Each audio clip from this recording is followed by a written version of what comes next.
Vishnuvardhan sir ಅವರಿಗೆ ಮರಣೋತ್ತರ ಕರ್ನಾಟಕ ರತ್ನ ಪ್ರಶಸ್ತಿ ಬರಬೇಕು ಅನ್ನೋದು ನಮ್ಮ ಮನವಿಯಾಗಿತ್ತು. ಮಾನ್ಯ ಮುಖ್ಯಮಂತ್ರಿಗಳಿಗೂ ಕೂಡ ನಾವು ಈ ಮನವಿಯನ್ನು ಸಲ್ಲಿಸಿದ್ವಿ. ಅವ್ರಿಗೆ ಆ ಮರಣೋತ್ತರ ಪ್ರಶಸ್ತಿ ಬರೋವರೆಗೂ ಬಹುಶಃ ನಮ್ಮ ಈ ಏನಿದೆ ಅದನ್ನು ಬೇಡಿಕೆ ಕೋರಿಕೆ ಯಾರಲ್ಲಿ ಹೋಗಿ ಮನವಿ ಸಲ್ಲಿಸಬೇಕು ಆ ಪ್ರಯತ್ನ ಅಂತೂ ನಾವು ಕೈ ಬಿಡೋದಿಲ್ಲ. ದೇವರ ದಯದಿಂದ ಅಥವಾ ಅವರ ಅಭಿಮಾನಿಗಳ ಎಲ್ಲರ ಕೋರಿಕೆಯಂತೆ ನಮ್ಮೆಲ್ಲರ ಆಶಯದಂತೆ ಅವರಿಗೆ ಕರ್ನಾಟಕ ರತ್ನ ಪ್ರಶಸ್ತಿ ಅವರ ಜನ್ಮದಿನದಂದು ವಿಶೇಷವಾಗಿ ಅವರಿಗೆ 75ನೇ ವರ್ಷದ ಜನ್ಮದಿನ ಆಗಿರೋದ್ರಿಂದ ಇಂಡಸ್ಟ್ರಿಯಲ್ಗೆ ಅವ್ರು ಬಂದು 50ನೇ ವರ್ಷ. ಹೀಗಾಗಿ ಆ ಸಂದರ್ಭದಲ್ಲಿ ಅನೌನ್ಸ್ ಆಗಬೇಕು ಅನ್ನೋದು ನಮ್ಮೆಲ್ಲರ ಕಲಾವಿದರಾಗಿ ನಮ್ಮ 3 ಜನರ ಆಶಯ.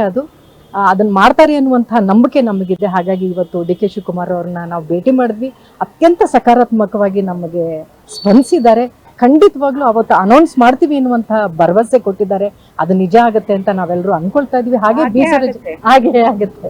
ಬಿ ಸರೋಜಾದೇವಿ ಅಮ್ಮನವ್ರಿಗೂ ಕೂಡ ಕರ್ನಾಟಕ ರತ್ನ ಪ್ರಶಸ್ತಿ ಮರಣೋತ್ತರ ಪ್ರಶಸ್ತಿಯನ್ನ ಆ ಬಿರುದನ್ನ ಅವ್ರಿಗೆ ಕೊಡಬೇಕು.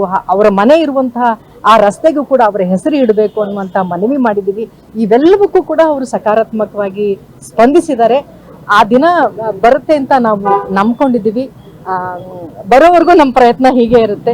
ನಿಮ್ಮೆಲ್ಲರ ಆಶಯ ಕೂಡ ಅದಕ್ಕೆ ಕೈ ಜೋಡಿಸ್ಬಿಟ್ರೆ ಅದು ಆಗುತ್ತೆ ಅನ್ನುವಂತಹ ನಂಬಿಕೆ ನಮ್ಮಲ್ಲಿದೆ. Thank you.